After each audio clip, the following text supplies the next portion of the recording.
अल्लाह फरमाता है कि बदगुमानी से बचो, किसी के बारे में अपनी राय कायम करने से बचो, अपनी सोच को भी एक तरफ रखो, उससे पूछ लो ये फलां बात तुमने की है या नहीं की, या फलां मामला ऐसा हुआ था या नहीं हुआ था, उससे तहकीक कर लो। मुमकिन है उसकी उस तरफ तवज्जो ही ना हो और तुम अपने जहन के मुताबिक एक राय कायम कर लो और वो राय तुम्हारे दिल के अंदर उसका बुग़्ज़ पैदा करे और फिर तुम्हें गीबत तक ले जाए, फिर गीबत से झगड़े तक ले जाए, झगड़े से फिर कत्ता ताल्लुकी तक बात चली जाए।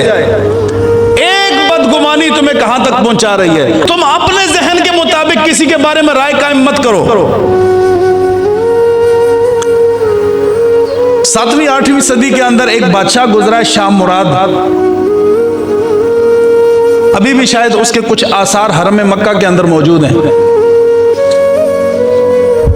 बहुत नेक दिल और बहुत बुजुर्ग बादशाह था, इंसाफ पसंद बादशाह,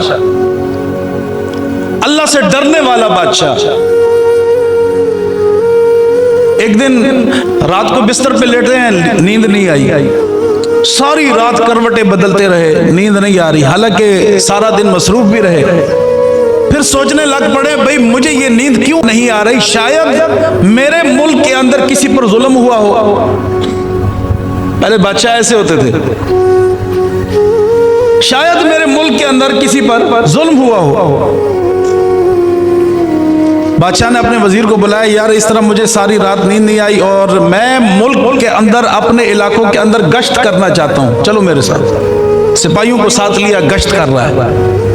अब सोच रहा है कि भाई कहां पर कोई ऐसा मामला हो रहा है जो मेरी समझ से बाहर है, जिसकी वजह से मुझे सारी रात नींद नहीं आई, सारी रात सो नहीं पाया।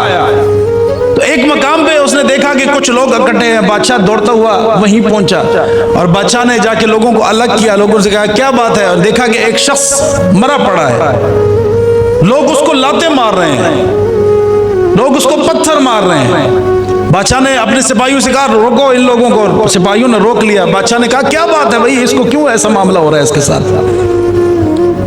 इसको क्यों पत्थर मार रहे हो, क्यों इसको लाते मार रहे हो, क्यों बुरा भला कह रहे हो, क्यों गालियां दे रहे हो। लोगों ने कहा जी असल में ये बंदा, कोई रात ऐसी नहीं गुजरी कि जिस रात में हमने इसके हाथ में शराब की बोतल ना देखी हो, कोई ऐसा दिन नहीं गुजरा, कोई ऐसी रात नहीं गुजरी कि ये कहीं फाहिशा औरतों के नाच गाने देखने ना गया हो। ये ऐसा शख्स था, शराबी था, हमने हमेशा इसके हाथ में शराब की बोतल देखी है और ये बुरे लोगों के साथ बैठने वाला शख्स था। बादशाह ने कहा भाई रुक जाओ, उसकी लाश को उठाया, पूछा भाई इसका घर कहाँ है, उसका घर फलां जगह है। बादशाह उसके घर खुद पहुंचता है और पूछता है कि ए खातून बताओ तुम्हारा शौहर कैसा था। उसने कहा जी इंतहाई नेक आदमी था, इंतहाई नेक आदमी था। और लोग तो कहते हैं कि वो शराबी था, लोग कहते थे कि वो बदकिरदार था, और तुम कहती हो कि वो नेक था। उसने कहा जी यही तो उसके मामलात थे रब के साथ, जो दुनिया के सामने कुछ और थे, रब के सामने उसके मामलात कुछ और थे। कैसे? उसने कहा जी असल में बात यह है कि वो खूब पैसा कमाता था, कारोबारी था, कारोबार करता था, पैसा खूब कमाता था। पैसे से अपने मोहल्ले के अंदर जो लोग शराब बेचते थे उनसे शराब खरीद कर एक वीरान जगह पे जाकर उसको बहा देता था। चलो 2-4 बंदे तो मेरे इस खरीदने की वजह से शराब से बच गए हैं। अगर मैं ना खरीदूं तो मोहल्ले का कोई बंदा खरीद लेगा। तो शराब को वो जाया कर दिया करता था और फाहिशा औरतों को पैसे देकर उनकी जो फीस होती थी या उनका जो पैसा होता था, जो उनके साथ उनके मामलात तय होते थे लोगों के, उसके हिसाब से उनको पैसे देकर उनको रब के बारगाह में मुसल्ले पे खड़ा कर दिया करता था। लोग देखते थे कि ये फाहिशा औरतों के पास जा रहा है, लोग ये देखते थे कि शराब के अड्डे पर जा रहा है शराब खरीदने के लिए, शराबी है, लेकिन रब के हाँ ये शराबी नहीं था, बल्कि यूं किया करता था। बादशाह ने कहा कि भाई इस दौर में अगर किसी ने वलीउल्लाह देखना है तो इसकी ज़ियारत कर लो।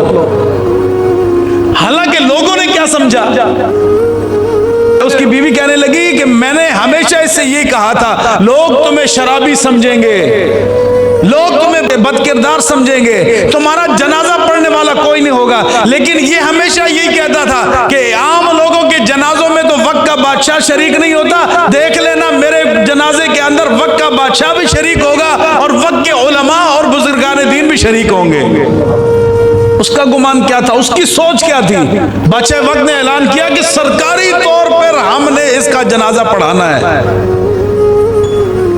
1 लाख उलमा की उस जनाजे के अंदर शिरकत हुई उस दौर के अंदर, और लाखों अफराद ने उस जनाजे के अंदर शिरकत की।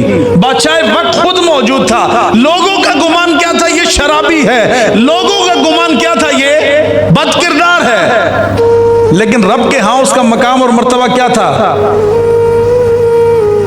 असल में जहन इंसान का पाक होना चाहिए। हम जब किसी के बारे में राय कायम करते हैं, जब किसी के बारे में उंगली उठाते हैं किसी की तरफ, तो देखते नहीं है कि बाकी उंगलियां मेरी तरफ आ रही हैं।